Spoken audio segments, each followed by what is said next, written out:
At 77, I was used to being invisible, but not like this. Not sitting at a bus stop in a navy skirt suit, heels pinching, watching dusk settle over an empty street while waiting for a ride that would never come. They'd said it wouldn't be long. After the reception, Mom, Rachel had promised over the phone. Just wait by the bus stop near Main and Spruce. We'll swing by on our way back. I didn't question it, just nodded, even though she couldn't see me nodding, and even though my heart had done something strange at the phrase after the reception. But I told myself it was just scheduling, just logistics. I even smiled when I hung up. That was 6 hours ago.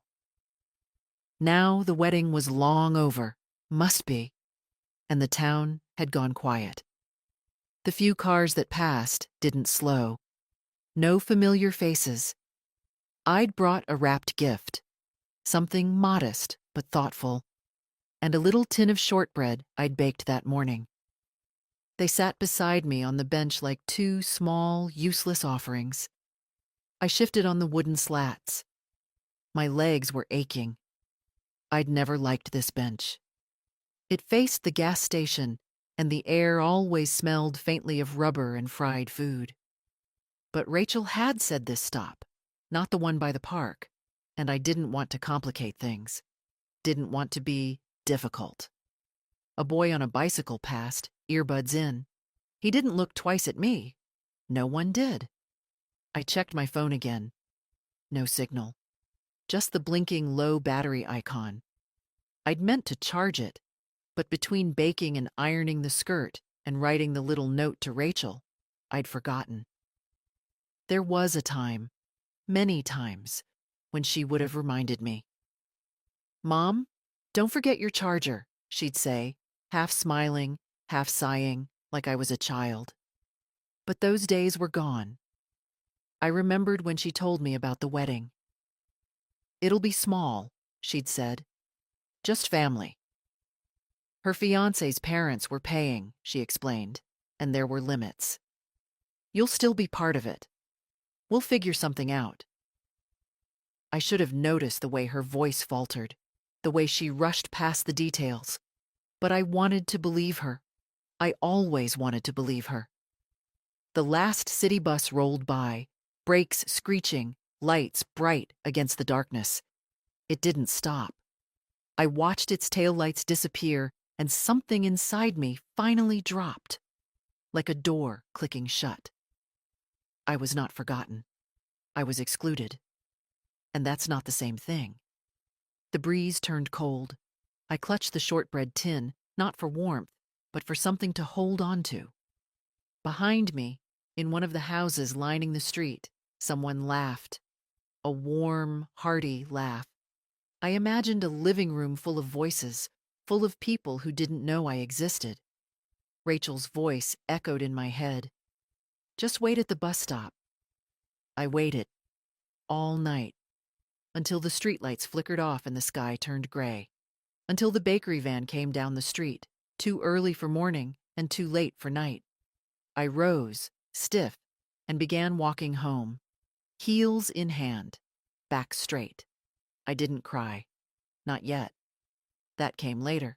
By the time I reached home, the sun was already pushing its way through the clouds, lighting up the chipped paint on the porch rail and the weeds in the cracks of the front steps. I stood there for a moment, key in hand, unwilling to go inside. The weight in my chest hadn't moved. It had simply settled, like dust in an untouched room. Inside, the house smelled faintly of lemon polish and the oatmeal I'd forgotten on the stove. I walked past the cold pot, placed the shortbread on the counter, and set the unopened gift carefully on the hall table. It looked ridiculous there. The little silver ribbon, the neat square corners. I'd wrapped it with such care. There was a handwritten card inside. "For Rachel and Tom, love always, Mom."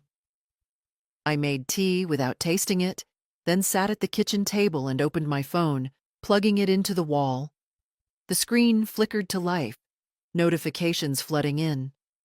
One of them stopped me cold. A photo. Posted by Rachel's new sister-in-law, a girl I'd met only once. It showed the happy couple under a string of golden lights, surrounded by beaming faces.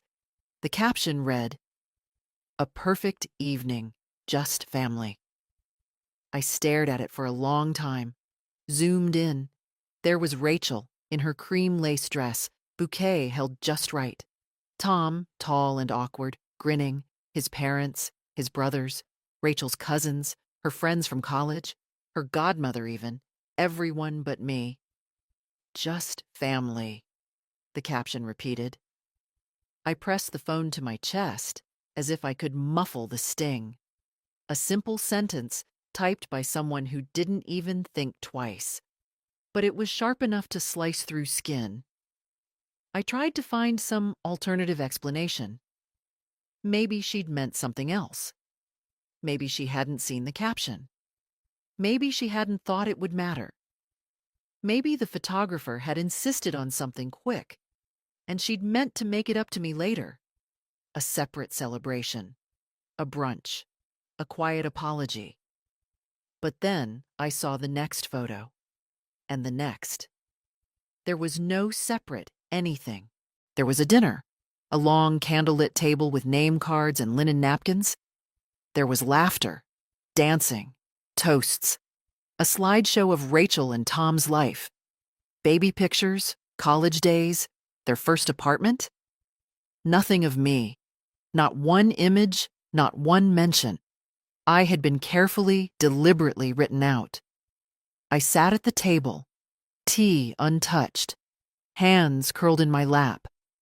I tried to remember the last time Rachel had looked at me without some edge of embarrassment.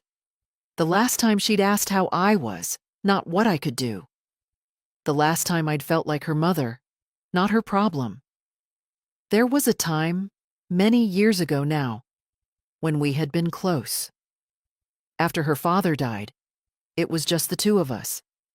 I worked double shifts at the clinic, skipped meals so she could have school books, saved every spare dollar for her ballet lessons and braces.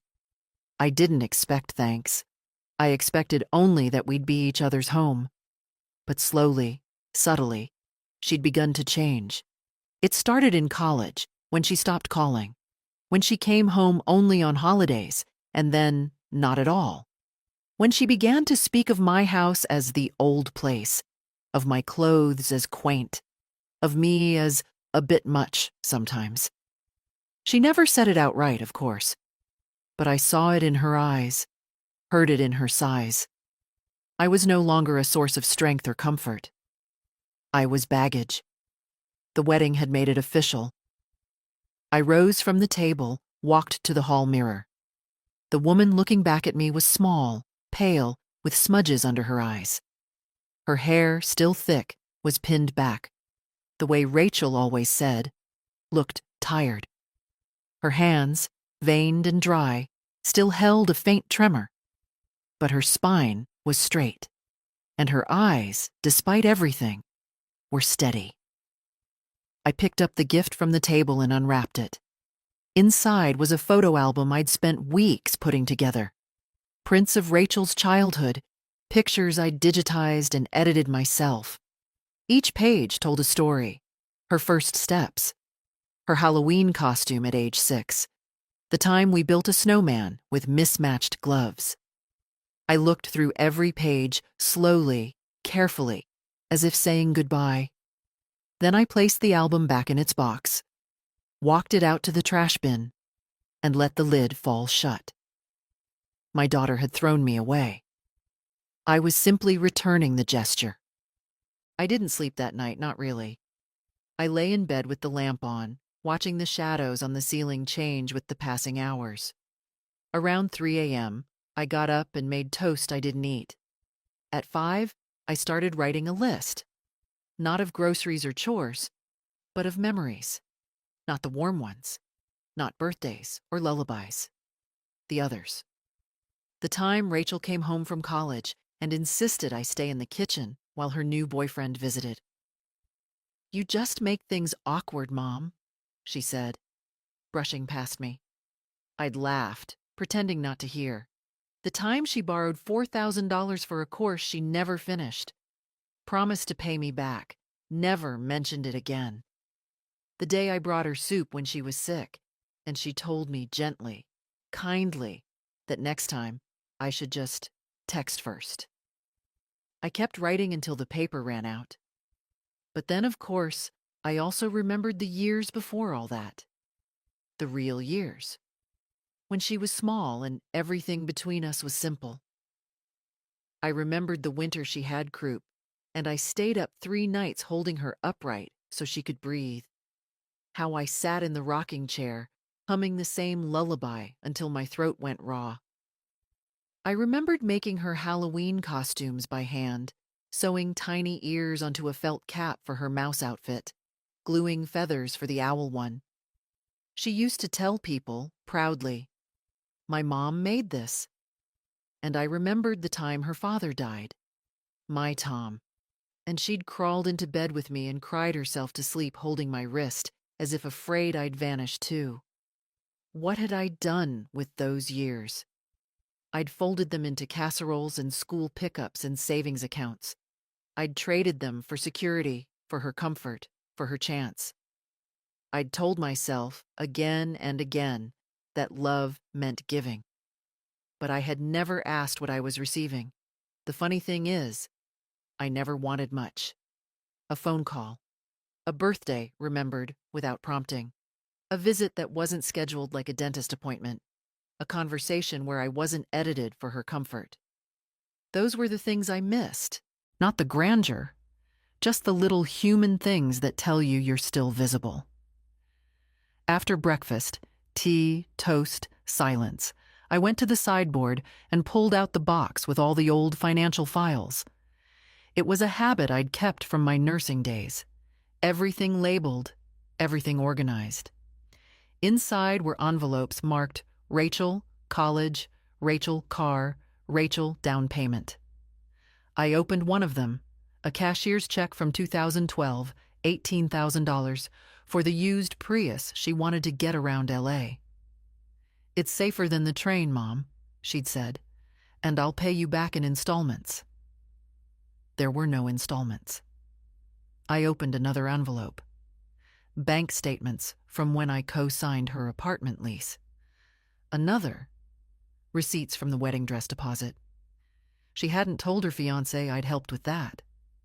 I stared at the numbers, trying to feel something sharp. Anger, resentment.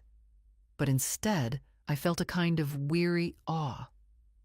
All this, and still not enough to be family. And the thing is, I'd do it all again if she ever needed it. If she ever came to me as a daughter, not a manager of her image. But I wouldn't let myself be erased anymore. Not quietly.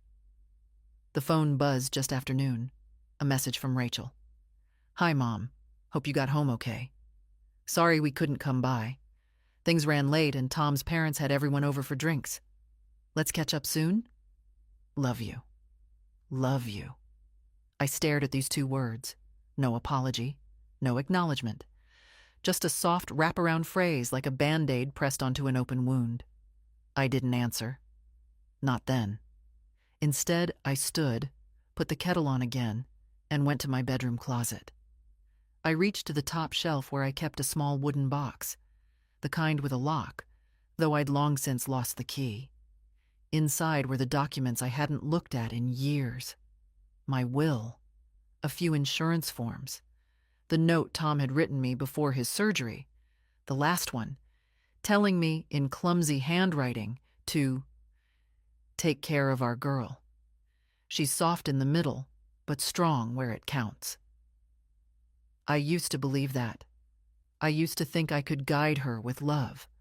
But maybe love without boundaries isn't guidance. Maybe it's just surrender. And I was done surrendering. It was a Thursday when I walked into the bank. Not because I had any urgent task, but because I needed to see what I had, really had, and what I was still giving away. The young man at the counter blinked at me with that polite smile they reserve for old women who smell like lavender, and carry a handbag with tissues tucked in every corner. "I'd like to review my active transfers," I said, steady, "and see which accounts are connected to my daughters." He hesitated. "We can certainly review recurring transactions, ma'am. As for connected accounts, I'm listed as a secondary on her mortgage," I said calmly, "and I cover her insurance policy. Health, car, renters. I also make quarterly payments to her alma mater for a loan I co-signed 12 years ago. I can list them all if you need." His fingers twitched over the keyboard. "Let me just pull that up, Mrs. Morrison." I hadn't said that name in a while, not since Tom died. For years I was Rachel's mom, or just Mom. Now I wanted my name back. He printed out a neat summary of my automatic payments. 3 pages, single-spaced. I sat in the little consultation room, reading each line like it was a page from someone else's book. Rent support, insurance, medical bills for Rachel's husband, who never called me anything but ma'am. A private tutoring fee for Lily, my granddaughter, who hadn't visited in months. There was a $129 transfer every other week for Rachel's dog groomer. I remembered the day she'd asked for that, pretending it was just until things level out. That had been 18 months ago. The last item stopped me cold. A $2,000 payment scheduled for next week. A honeymoon contribution, marked discreetly as gift. I hadn't even been at the wedding. I pressed my hand to the table. "Would you like to make changes, ma'am?" the banker asked softly. I looked at him, really looked at him. A boy with a new suit and perfect skin, and I imagined his mother somewhere, probably still packing him lunch when he visited. "Yes," I said. "I want every single outgoing payment reviewed and most of them canceled. All except 2. The college savings plan for Lily, she's only 13, and the local shelter donation. Everything else ends today." He didn't flinch, just typed. "And the mortgage?" he asked. "You're listed as a co-signer, but the payments come from your account. I'll inform my daughter. From now on, she's responsible for her own roof." I signed the forms. My handwriting, once elegant, now slightly trembling, still firm enough to make a mark. Back home, I stood in the hallway, looking at the photos on the wall. Not the formal ones, not weddings or graduations. I focused on the quiet ones. Rachel asleep on my chest as a baby, her muddy soccer uniform and toothless grin, her high school play, standing in the back, half hidden in the shadows. None of these were in her wedding slideshow. None of these memories had followed her to adulthood. I passed my fingers over the frame edges, as if trying to feel something again. Then I took them all down. Not in anger, but because I needed space for myself. It's a strange thing, realizing your child has grown into someone who can hurt you, not out of cruelty, but out of convenience. Because shame can be quiet, passive, well-dressed. It can sound like just family and look like a polite smile that never quite reaches the eyes. That night, Rachel called. I didn't answer. Not out of pettiness. I just didn't want to hear her voice until I could listen without shaking. Instead, I opened a fresh notebook, and on the first page, I wrote, "What I want now." It took a long time to write the first item. Not to be useful, not to be needed, just to be treated like someone whose heart still beats. And then I made tea.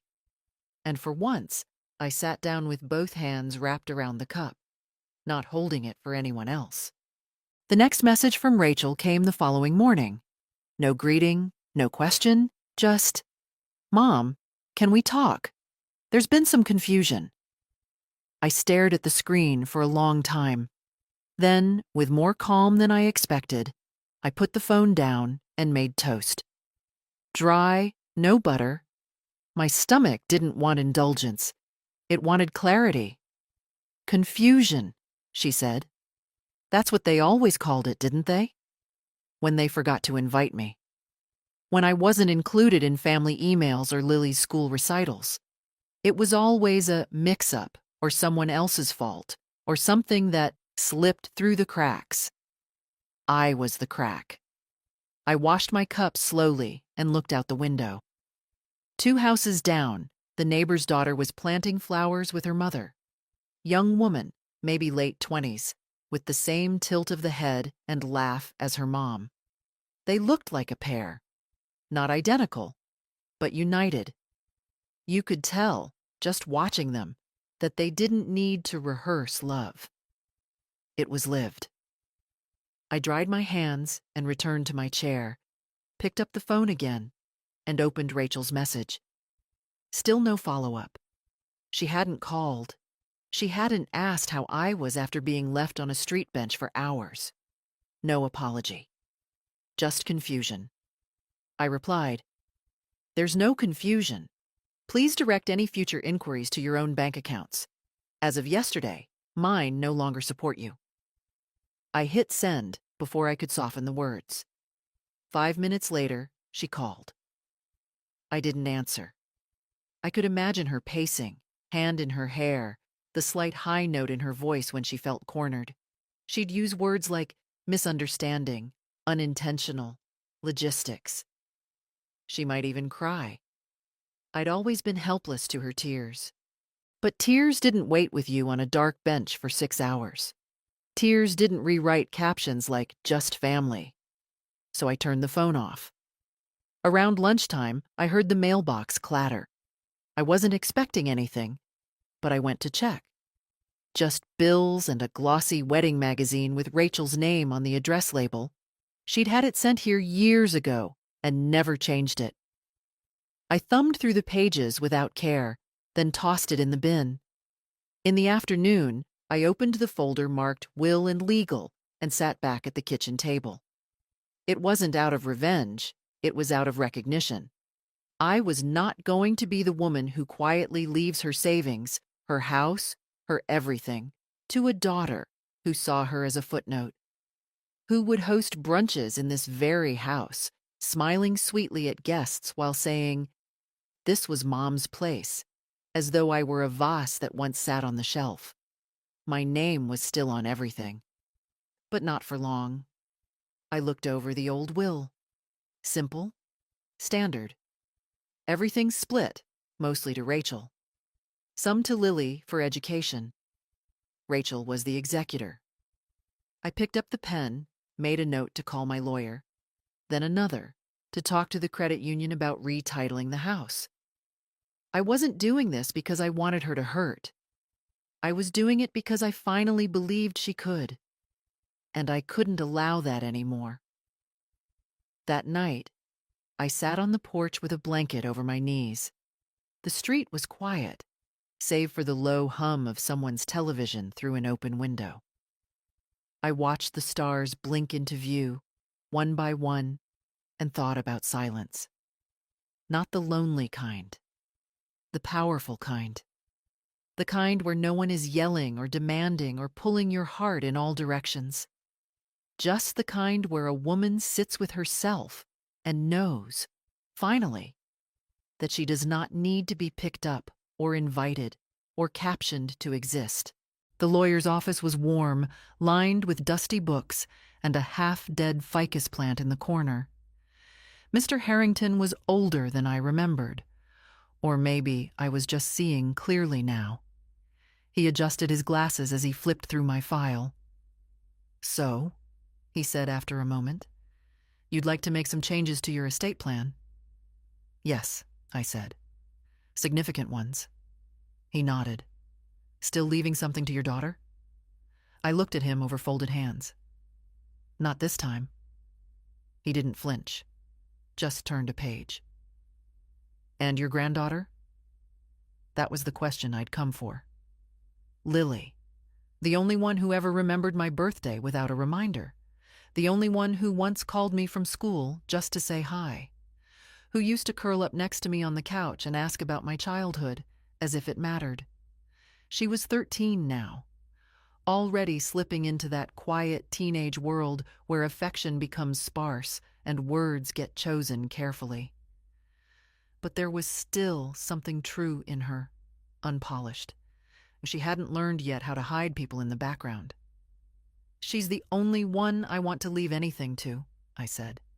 "College fund?" he asked. "Yes, but more than that. I want to set up a trust." He raised an eyebrow. "A full trust? With early access?" "She'll be 18 in 5 years. If I'm not around, I want her to know that someone believed in her. Not because she was useful, but because she was kind." We spent the next hour drafting paperwork. I gave instructions in a calm, practiced voice. It surprised me how steady I felt. Not triumphant, not bitter, just clean. Before I left, Mr. Harrington looked up from his notes. "Mrs. Morrison, I see these cases more often than you'd imagine. Parents disrespected, written off, children forgetting who raised them." I smiled faintly. "I didn't raise Rachel to forget. I raised her to survive. Maybe that's the same thing." He handed me a copy of the draft documents and walked me to the door. "You're doing something brave." "No," I said. "I'm just done doing something foolish." At home, I sat on the edge of the bed and stared at Lily's name, printed in bold on the trust folder. I pictured her as she was at 6. Freckles, missing front teeth, asking me to read the same book again and again. I hoped that girl was still in there, somewhere. I didn't tell Rachel about the trust. Not yet. Not out of secrecy, just clarity. If she ever asked, I'd answer. But for now, I wanted this to be clean. A quiet line drawn.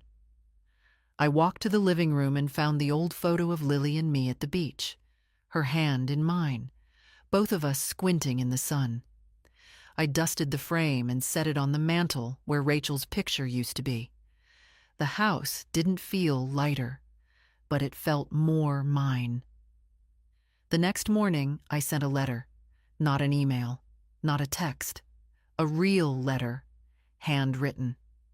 "Dear Lily," it began, "I don't know when you'll read this, but I want you to have something that belongs only to you, something not wrapped in conditions or guilt or expectations.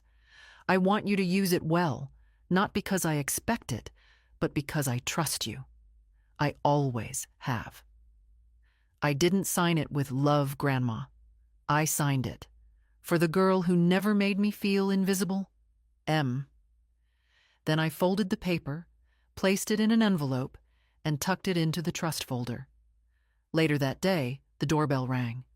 I didn't move at first, thinking maybe it was a delivery. But it rang again, sharper this time. I opened the door. Rachel stood there, flushed, breathless, holding her phone like it was a badge. "Mom, we need to talk."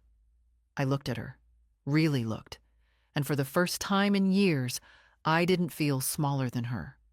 "I'm not angry," I said, "but you can't fix this with talking." She opened her mouth. I raised a hand, gently. "Not now." And I closed the door. Quietly, not a slam. Just a full, final click. I didn't lock it, but I didn't open it again either. That evening, I found myself in the attic, not looking for anything, just standing among old boxes and the smell of dust and cedar. It's strange how you start cleaning when your heart is cluttered. I hadn't been up there in years, not since Tom's last winter, when we'd packed away the Christmas decorations and never brought them down again. I sat on an old footstool, brushing off a box labeled Martha Nursing Days. My own handwriting, slanted and careful. Inside were scraps of a different life. A tarnished stethoscope, hospital badges, a few certificates. One corner of the box held photographs. Me in white scrubs, younger, sharper, tired in a way that had nothing to do with age. I had been capable once, respected. People trusted me with their lives. Now I was the woman people forgot to pick up, the woman they excused in whispers. I found another box marked Tom and M. I opened it slowly. Letters, birthday cards. One of them read, "You always know how to bring me back to myself. Love, Tom." I held it for a long time. He would have known what to say now. Or maybe he wouldn't have said anything at all. Just poured 2 cups of coffee, sat beside me, and let the silence hold everything that words couldn't. That was his way.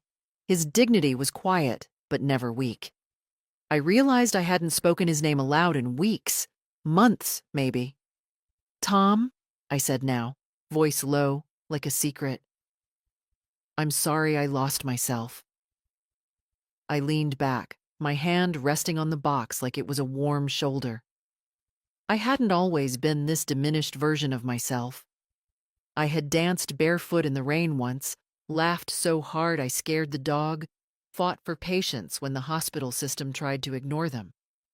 I had opinions, sharp ones, and I'd never needed to be sweet to be good. So when had I stopped being Martha?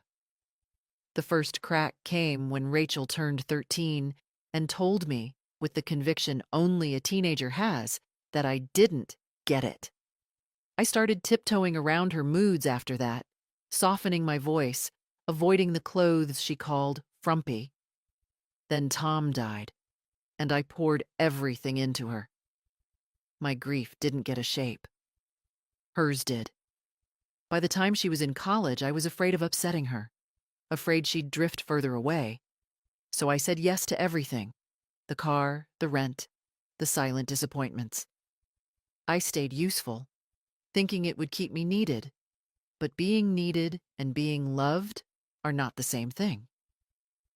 Back downstairs, I opened the wardrobe and pulled out the navy dress I'd worn to the wedding. That wasn't. It was still on its hanger, the tissue paper from the store crumpled at the bottom of the closet. I put it on, slowly, smoothing the fabric over my hips. I didn't look pathetic in it. I looked composed. I looked like a woman who had waited in the cold and learned something in the silence. I sat at the vanity and brushed my hair, still thick, still silver. Rachel once offered to pay for me to get it done properly. I had said no. Gray is not shameful. Gray remembers. That night, I took out an old journal and wrote one sentence across a fresh page. I used to be someone. I think I still am. I didn't sleep much, but when I did, it wasn't restless. And in the morning, I woke with something steady inside me. A kind of stillness that didn't ask for permission. The phone was full of unread messages from Rachel, but I didn't open a single one. At the pharmacy, I stood in line behind a woman with a toddler and a tired expression. The child kept grabbing candy bars, and she kept setting them back with one hand while digging for her insurance card with the other. I waited quietly, my prescriptions in a white paper bag under my arm, watching her juggle chaos with practiced calm. When it was my turn, the pharmacist greeted me with the forced cheer of someone halfway through a long shift. "Oh, Mrs. Morrison, you've got a pickup for Rachel's household, too." One moment. I blinked. I didn't request anything. Her husband's prescription. It's under your account. Autopay is set. My fingers stiffened on the counter. Of course it was. "Can you cancel that?" I asked evenly. The pharmacist hesitated.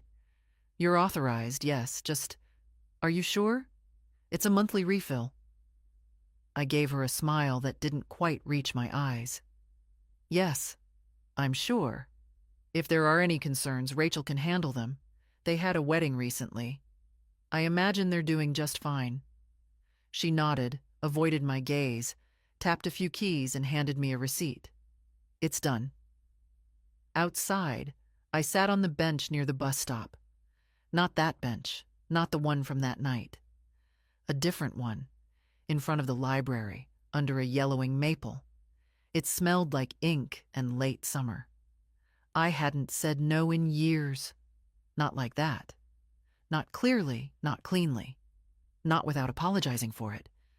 But as I sat there, the fear I expected didn't come. No trembling hands. No wave of guilt. No frantic mental rehearsals of how to explain myself. Just quiet. A soft, heavy kind. The kind that comes when a door finally closes that should have been shut a long time ago. That evening, Rachel called again. I didn't answer, but I listened to the voicemail.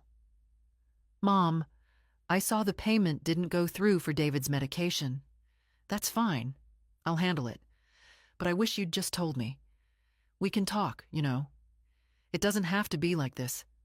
I feel like there's a wall between us lately. I'm just confused." Confused. That word again. It had become her shield. Her cover for anything she didn't want to face. I didn't respond. Instead, I pulled out my journal and wrote, "When someone builds a wall to keep you out, it's not your job to knock it down. It's your job to stop standing outside, waiting to be let in." The next morning, I went to the market. For the first time in years, I shopped just for me. I didn't buy Lily's favorite cereal. I didn't grab the imported coffee Rachel liked. I didn't check prices with someone else's pantry in mind. Instead, I picked a small wheel of brie, a jar of good marmalade, a bottle of dry rosé, a new potted plant, basil, for my kitchen windowsill, and a paperback novel I hadn't read in years. At checkout, the clerk smiled. "Looks like you're planning a quiet evening." "I am," I said, "and it's going to be lovely." Back home, I lit a candle, not for mood, but because I felt like it. I poured a glass of wine, made toast with marmalade and cheese, and sat in my kitchen with the sun warming the floor tiles. For the first time, the house didn't feel like it was waiting for someone. It just felt full of me. The message came mid-morning, short and sharp, like a stone thrown through glass. "Mom, what is going on? The mortgage payment bounced. So did Lily's school bill. Are you okay? Please respond." I didn't respond. Not because I wanted to punish her, not even because I was angry. I wasn't, not in that old frantic way. It was just that nothing in the message asked how I was, only what was going on. Why weren't things functioning? Where was the money? The concern in "Are you okay?" rang hollow, like it had been added for structure, not feeling. A second message followed an hour later. "I'm serious, Mom. This is starting to affect our credit. If there's something wrong, you need to tell me." And then, when I still didn't answer, "I don't understand why you're acting like this, after everything I've done for you." That one made me laugh. I laughed aloud, in my kitchen, in my house that had always been quiet and tired until recently. It was the kind of laugh that doesn't feel joyful, but necessary. A bark of disbelief? Disbelief that had nowhere left to go. Everything she had done for me? I stood up, walked to the filing cabinet, and pulled out the thickest folder. Rachel, support. Tabs and notes and copies of checks spanning 25 years, rent, tuition, medical bills, groceries, that failed attempt at a business she swore would pay off in 6 months. Everything she'd done? The only thing Rachel had ever done for me in the last 10 years was ask for less than usual when she felt vaguely guilty. Still holding the file, I walked into the living room and sat down in Tom's old armchair. I ran my fingers along the edge of the envelope, not angrily, not with grief, but with finality. I wasn't playing this game anymore. That evening, she called again. I watched the screen glow, then dim, then glow again. I let it all pass. An hour later, the doorbell rang. I wasn't expecting anyone. I glanced through the peephole. Her car. She stood there, jacket thrown on, arms crossed, her phone in hand. I didn't open the door right away. I let her wait, not to be cruel, but to measure something inside myself, to see if the shaking would return. It didn't. When I finally turned the knob, her face brightened for half a second, then fell when she saw mine. "Mom," she started, "we need to talk." "Do we?" "I don't understand what's happening. Everything's bouncing. I had to call the school and delay tuition. I'm not paying for your life anymore, Rachel." She blinked. "But why?" I stepped outside and gently closed the door behind me, standing with her on the porch. "Because I waited for you," I said, "at a bus stop, in heels, with a gift in my lap, for hours." She exhaled sharply, as if I'd punched her. "You knew it wasn't intentional. I told you we'd come back. You didn't. You didn't come back, and I saw the photos, Rachel. Just family. That wasn't from me. But it was about you, and you didn't change it." Silence stretched between us. "You left me sitting there," I continued, "and then pretended it hadn't happened. And now what? Now I'm a problem to solve? A check to reactivate?" She looked down at the porch floor, like a child being scolded. "I thought you loved helping," she said quietly. I took a slow breath. "I do? When it's help? When it's love? But what you've wanted from me lately isn't help, Rachel. It's upkeep." Her eyes shimmered.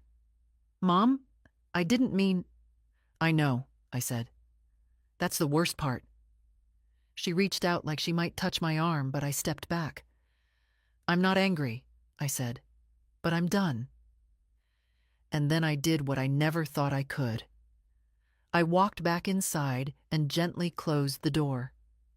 Behind me, she didn't knock again. I called Mr. Harrington the next morning and told him it was time to finalize everything. The trust for Lily, the new version of the will, the updated deed for the house. He didn't ask questions, just gave me a time slot, 2:15 that afternoon.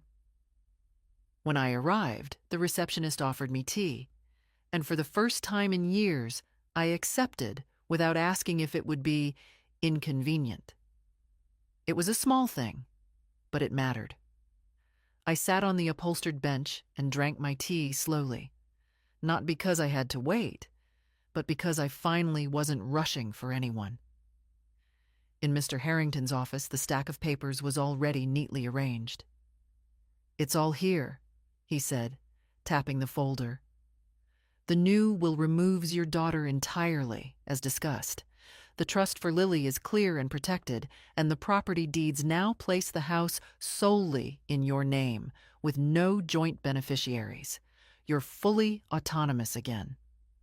"Good," I said, and picked up the pen. It surprised me how easy it was. No trembling, no second guessing, just ink on paper. He watched me sign each document, nodding slightly as I did. "You're not the first parent I've helped do this," he said quietly, "but I wish more did it before they were broken." "I'm not broken," I said. He smiled. "Exactly." On my way out, I walked past a mother and son in the waiting room. She in a soft coat, him in a blazer too big for his shoulders. She patted his arm. He was pretending not to notice. I watched her smile, not hurt, just patient. I used to be like that.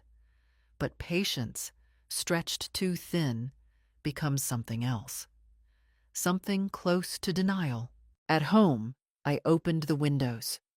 Let the breeze in. I hadn't done that in months, always worried about Rachel's allergies when she visited, always adjusting the house for other people's comfort.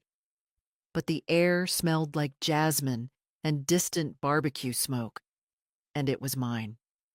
The phone rang again, just after 5. This time I answered, not because I was ready to forgive, but because silence had said enough. Rachel's voice was hesitant. "Hi, I wasn't sure you'd pick up." "I know.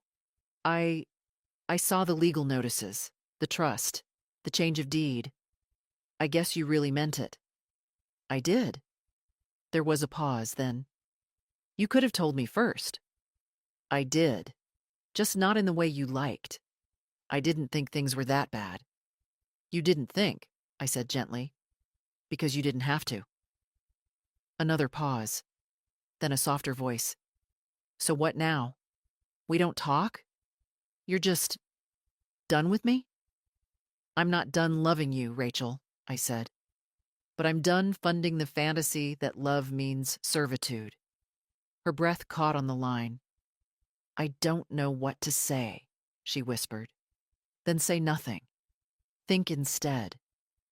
I hung up before she could find more words. That evening, I pulled out a recipe card from the old tin in my kitchen, one I hadn't touched since Tom died. It was his favorite, beef stew with red wine and thyme. Comfort food, slow and warm. I cooked for myself, not for guests, not for holidays, just because I wanted the smell of it in my house. As it simmered, I set the table for one. My plate, my wine glass, my bread, warmed in the oven. I didn't light a candle. I didn't need to prove the meal was special. I already knew it was. Lorraine showed up just after lunch, uninvited, unannounced, exactly as I liked her. She stepped into my kitchen like she owned the place, set down a tin of oatmeal cookies on the counter, and said, I figured you were either crying or thriving. Judging by the smell, it's thriving. I laughed, the real kind. Not the tired, polite laugh people give when they want a moment to pass. I made stew yesterday, I said. And no, I haven't cried. Not lately. She raised her eyebrows. You always cry. You cry when the lilacs bloom too early. I'm learning, I said, to feel things without offering them up like gifts. She nodded and sat across from me, pouring herself tea without asking. That's the kind of friend Lorraine had always been. The kind who knew where the mugs were and didn't apologize for being part of the furniture. I heard from Dora, whose niece works at the credit union, she said. Word is, your daughter's been having a meltdown over some frozen accounts. I didn't flinch. That's true. And I didn't fix it. Lorraine sipped her tea, studying me. Well, I'll be damned, she said. You finally put the hammer down. It wasn't a hammer, more like a set of keys. I just stopped unlocking the same old doors. She grinned. You always were the softer one between us. I'd have cut her off years ago. I kept thinking I was helping. You were, but helping isn't healing. Sometimes it's hiding. I looked down at my hands. Steady now, no trembling. She said I should have told her before making changes. And did you? I did. Just not in the way she wanted. Lorraine leaned back in her chair. You know what I think? Do I want to? I think you forgot who you were. I think you spent so long being Rachel's mother, Tom's wife, the nice lady from the clinic. You left Martha in the pantry, next to the good china and the real opinions. I didn't answer. Not because she was wrong, but because she was right. And now, she added. I shrugged. Now I cook stew for myself. I open windows without asking permission. I write things down. She tapped the table with a smile. Finally. We sat in silence for a while, sipping tea, the sun warming the kitchen floor through the window. Lorraine reached for a cookie, then glanced at me. You ever gonna let her back in? I don't know, I said truthfully. I still love her. I always will.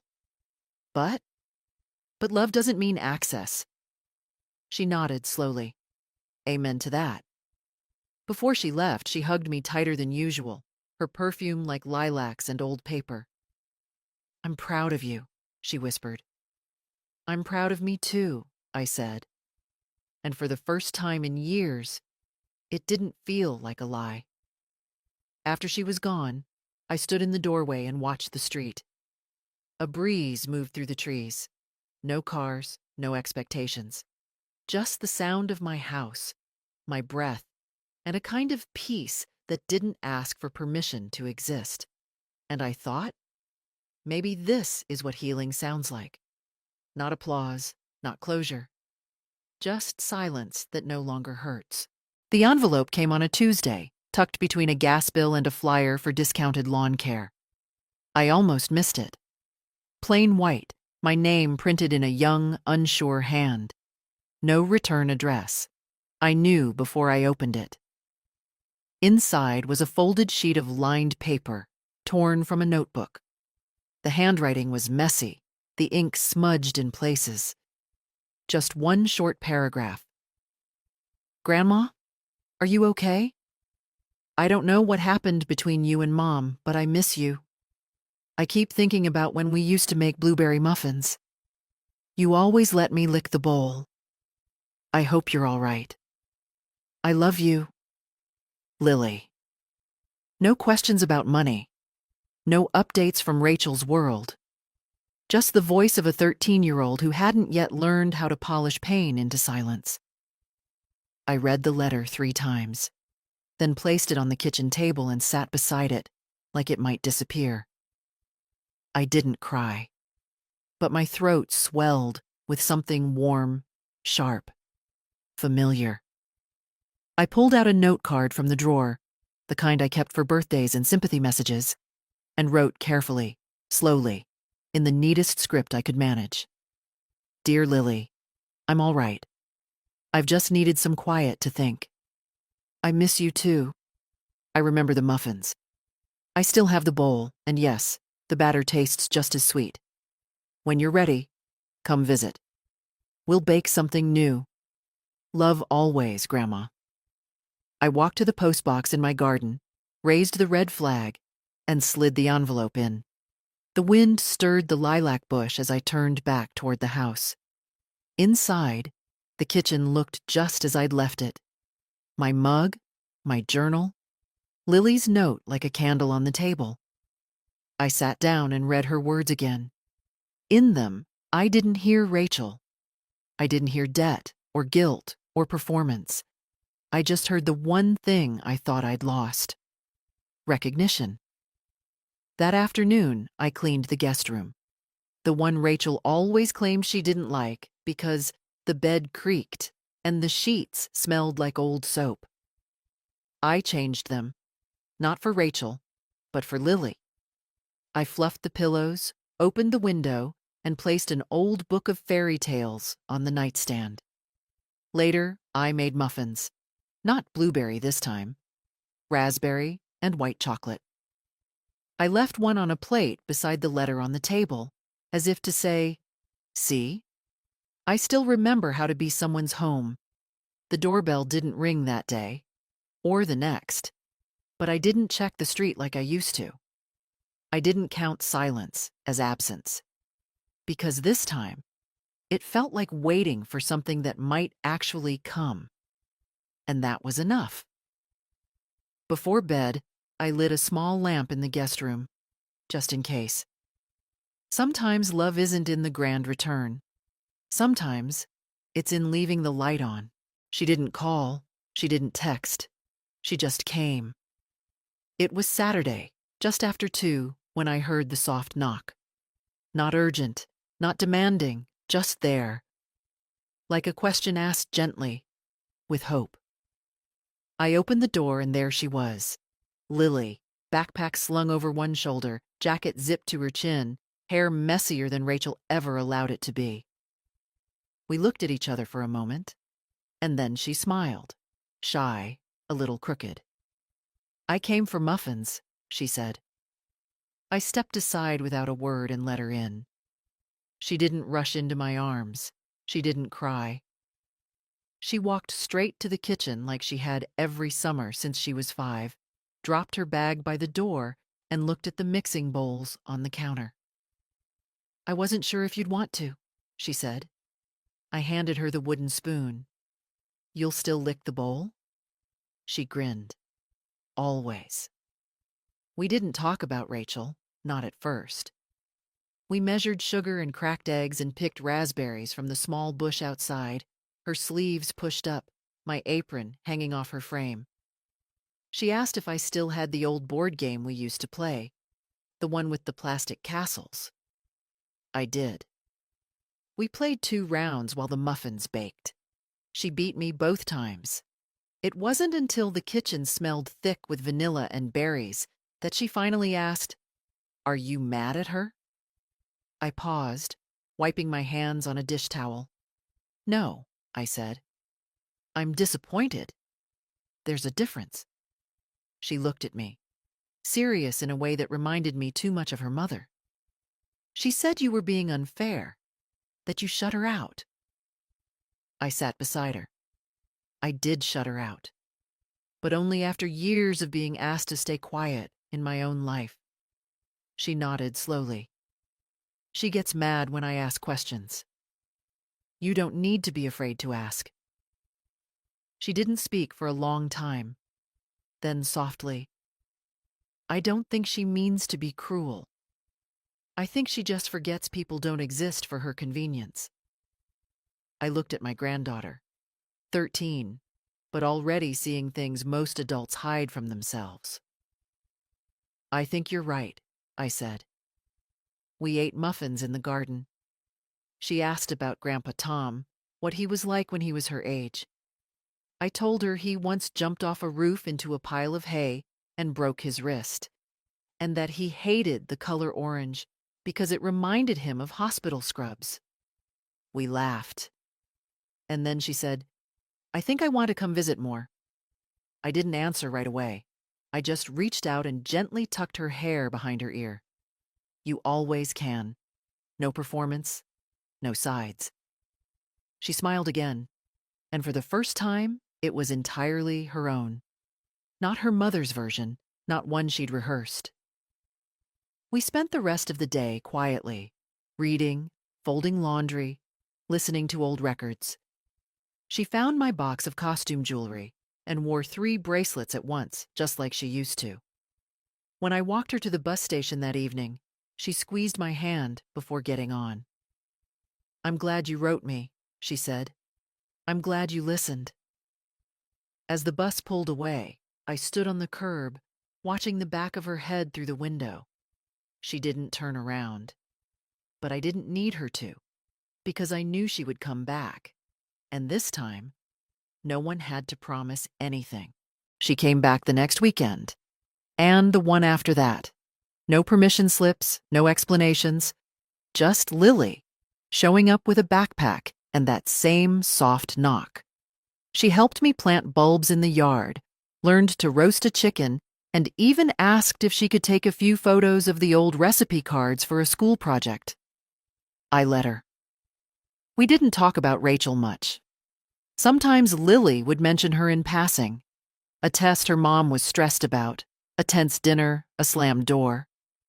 But mostly, she spoke of books, of her favorite teacher, of a boy who made her laugh in math class but who wore too much cologne.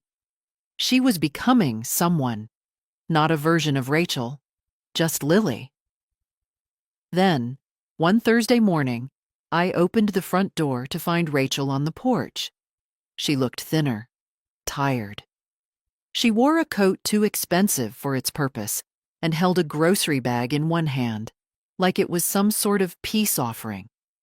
Inside were chamomile tea, scones from the bakery she used to mock, and a magazine with a post-it note. "Thought you'd like the garden tips." She didn't smile. "Hi, Mom," she said. I didn't step back. I didn't open the door wider. "Why are you here?" "I wanted to see the house," she said. "I just wanted to see it again." "You lived here. You know what it looks like." "I didn't mean the walls." I crossed my arms. "Then come in and say what you need to say." She stepped inside slowly, her eyes scanning the hallway like a stranger. She glanced at the coat rack, the framed cross-stitch by the kitchen. "Home is where your voice matters." A piece Lily had made me last month. You changed things, she said. I finally made space. She sat down at the kitchen table, the bag untouched. Lily talks about you all the time. I didn't expect that. Because you didn't think I had anything left to offer. That's not true. But it's what you lived like. Her mouth pressed into a tight line. You stopped helping. No, I said. I stopped enabling. She exhaled, slow, like she was trying not to break. I've been overwhelmed. I thought you understood. You always did before. I did. For years. But then you left me on a bench on your wedding day. You let everyone else call that family while I sat in silence. She didn't argue. For once. I was ashamed, she said finally, of how it would look. You, the old house, your dresses. I thought you wouldn't want to come. That's not shame, I said. That's cowardice. Shame would have brought you back to me. She looked down. Her hands were twisting the sleeve of her coat. I didn't know how to fix it. I nodded. So you left it for me to hold, like everything else. I'm sorry. It wasn't loud. It wasn't even clear. But she said it. I watched her for a long time. The girl I'd raised. The woman who had forgotten I was more than a role to be played. She hadn't aged as much as she'd hardened. You're not too late, I said. But you'll have to start from the beginning. She looked up. Not with Lily. Not with your husband. With me. What does that mean? It means you show up without asking for something. You listen. You learn who I am now, not just who I was when you needed me. She nodded, unsure. I walked to the door. You're welcome to visit, but not to stay. Not yet. She stepped out onto the porch, carrying the untouched bag of scones. As she turned to go, she paused. Lily loves you, she said. I know, I replied, because she still sees me. And I closed the door. Not to shut her out, but because dignity, once reclaimed, has its own quiet threshold. The house is quiet again. Not the silence of waiting, or absence, or erased names. It's the quiet of something earned. The kind of quiet that fills a space when you no longer need to prove you belong in it. Lily visits twice a month now. She bakes on her own, folds laundry without being asked, and once she sat across from me and said, I think you're the bravest person I know. I didn't answer her. I just held her hand and let the words settle where they needed to. Rachel called last week. She didn't ask for money. She didn't offer excuses. She told me Lily had been different lately, more sure of herself, more opinionated. I think she's learning it from you, she said. I didn't say, I hope so. I just said, good. Rachel still walks carefully around me, like a child navigating a frozen pond. She hasn't asked for forgiveness. I haven't offered it. We're building something smaller, slower, a conversation at a time. I don't need it to be perfect. I just need it to be real. Last Sunday, I planted bulbs in the front yard. Tulips, crocuses, daffodils, things that bloom at different times, things that don't demand applause. My knees ached and my hands shook with the shovel, but I did it anyway. A neighbor passed by, slowed her pace. Spring's going to be beautiful over here, she said. Yes, I told her. It's already started. Inside, the house carries my breath and my music, my photos, my light. No one edits it now. No one asks me to shrink or smooth my edges. And when I walk past the mirror in the hallway, I stop, just for a moment, to look. Not because I need approval, but because for the first time in a very long time, I see a woman I recognize. She's not angry. She's not waiting.